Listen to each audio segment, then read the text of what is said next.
I want to preach a topic titled The Journey to the Promised Land. From Exodus chapter 3 to Joshua chapter 6. Promised Land is first of all defined biblically as a place God promised to Abraham and all his descendants where they will settle as a fulfillment of destiny. So your promised land is the fulfillment of your destiny.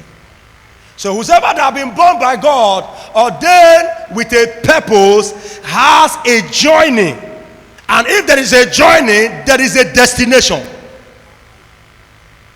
So the promised land is the destination of every ordained destiny. Our promised land are different. Our promised land is not the same.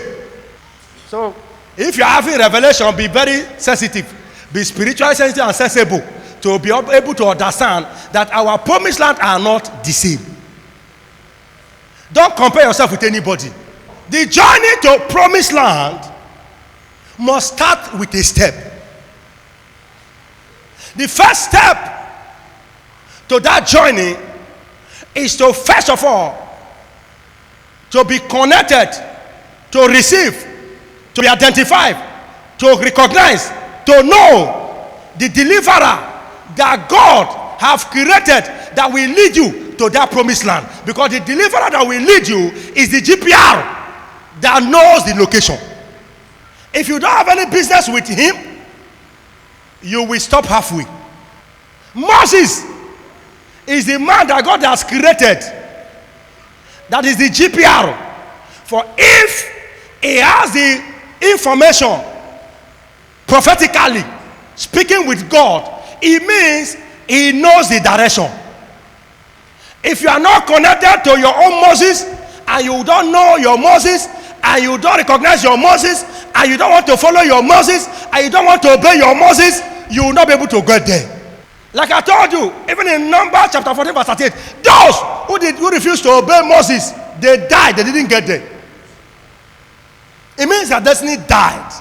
And apart from knowing your Moses, you need to have a relationship with a Moses that have God's backing, that have anointing that is working, that have the grace that is functioning. You need to know a Moses that have a encounter with God face to face. You need to know a Moses that have baptism of fire, that have a encounter with a burning bush. Because there are many things that happens on the way to your promised land, which you need Moses to tell you what to do next. You need to have a Moses that have grace that is working. From Exodus chapter 3 to chapter 7, all Moses did for the Israelites was to do miracle in Egypt, to convince Pharaoh that the God that is calling them is bigger than Pharaoh. In chapter 3, verse 2 to 5, he has a encounter with fire. From that chapter 3, he came back. When he came back to Pharaoh with his brother, all he do is to contend with Pharaoh, face to face. My dear, you need a Moses that has no fear of the Pharaoh that is dealing with you. You need a Moses that already know that Pharaoh before your problem starts. That is the first step. If you have that Moses, clench to him, follow him, obey him. You are going far. You need a GPR. He is the GPR for you to navigate to get to the destination. The journey to promised land is not a joke. Since you know you have a promised land, go and look for your Moses. If you find Moses, follow Moses. And if you think you are following Moses, everything will be smooth. You are deceiving yourself. On their way to promised land, do not forget that they crossed Red Sea. In Exodus chapter 14, the second stage was what? Red Sea. Red Sea is a marine obstacle. So if you prepare and you know you have a promised land, make up your mind. Even when you are with your Moses, there is going to be an attack. There's going to be a fight. There's going to be a limitation. There's going to be an obstacle from the marine world. Red Sea is a marine attack. With all this problem of Red Sea, God was still with them. I'm always telling you, if you have challenges, it does not mean God have departed from you. It's because you are in a journey. Listen, my brethren. The Bible said in Exodus 14 that God was with the children of Israelites with a pillar of cloud in the day and pillar of fire in the night.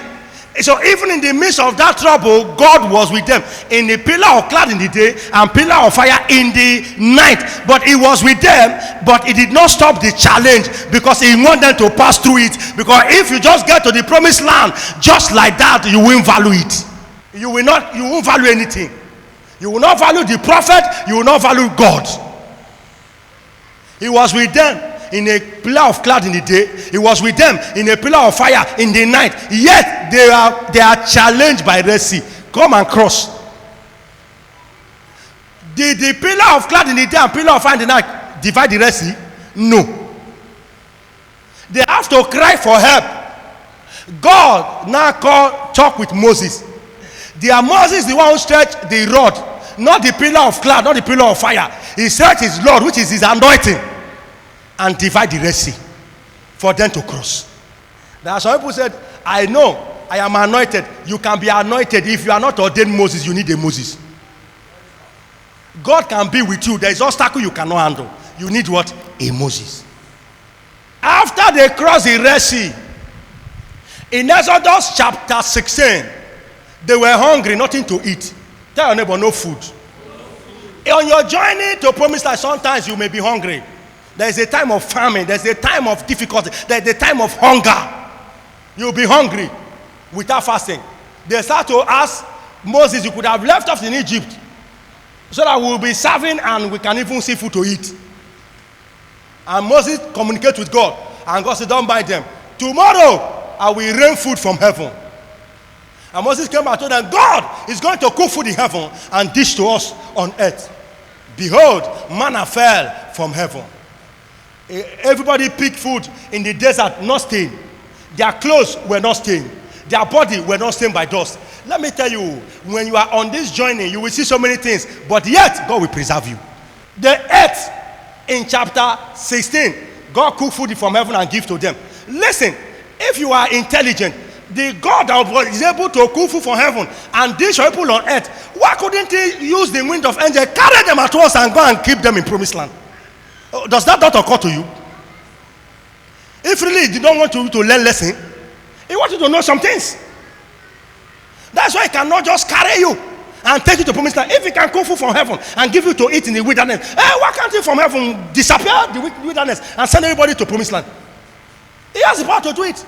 He didn't do it because he knows that he has orchestrated that very process for you to go through, so that his name will be glorified in your life. If you like, speak in tongues. What God has already ordained to happen will happen. If you like, do night vision 1 million times and tell us that you have grace. My dear, the day God will want it to happen, that's the day it's going to happen. Chapter 16, they were hungry. Food came from heaven. Chapter 17, the Bible says they have to fight war. War break out. The Canaanites came for war. Chapter 16, he gave them food. They were hungry. Chapter 17, war. He gave them what? War. Because they decided to become comfortable by eating free food. Because God does not train you for victory without war. They were still on the journey to Promised Land. After the war, what happened? Did they enter Promised Land? No. In Numbers chapter 20, they become thirsty. No water to drink. Everywhere were rocky. But they see water to what? To drink. And they drank because there was no water anywhere. I believe that thirstiness would have taken them maybe 1 week. They did not see water to drink anywhere. They were wallowing around the wilderness. They were still on their journey to Promised Land. There's going to be a time you'll be thirsty. Now if you are thirsty, drink Jesus. For he said, whoever that is thirsty should drink the living water, and the thirst will quench. Drink Jesus now. As we are going, we continue to move. After thirsty, they move. There was another river that they need to cross. It's called River Jordan. In Joshua chapter 3, verse 1 to 10. River Jordan, they met the River Jordan.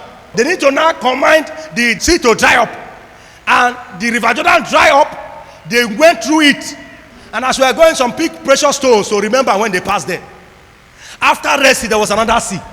On your way to Promised Land, many things will happen.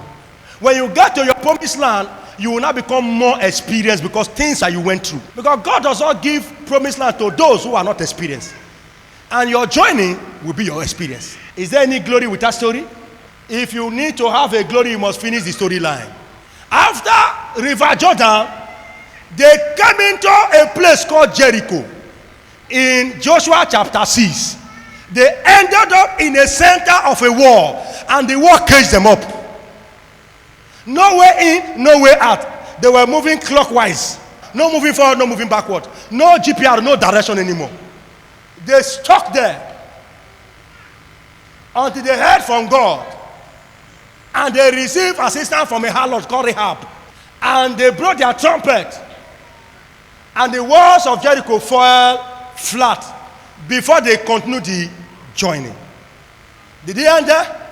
In Numbers chapter 30, the Bible said they went to spy the land. For 7 days, people went to spy the land. How many days will they use to get there? When they spied the land, they came back with bad news and good news. The good news is that the land truly is flowing with milk and honey. But my dear brothers and sisters, the land were already occupied by the giant of Jebusite, by the giant of Analak, by the giant of Canaanite, by the giant of Amalek.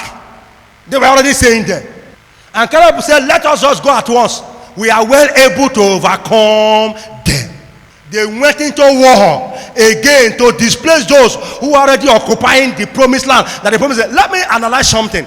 God promised you a land. He can't allow another person to stay inside first. God ordained you to be governor. Is that seat vacant? Are you going to just enter unopposed? God not promise you the governorship when that place is vacant. He must give it to you when somebody is there. There must be something you will content with. If you are not ready to fight, you don't have a destiny. If you are not prepared for war, you don't have a destiny. If you want to complain because of the trouble, you are not qualified for it. People are already there. But they call it promised land. There is no vacant promised land. Let me tell your neighbor, there is no vacant. None. So it is a journey that you will journey to your promised land. Many things will happen on that very journey. You have to persevere. You have to be patient. You have to endure. You have to persist. These 4 cardinal words will propel you to that very destination.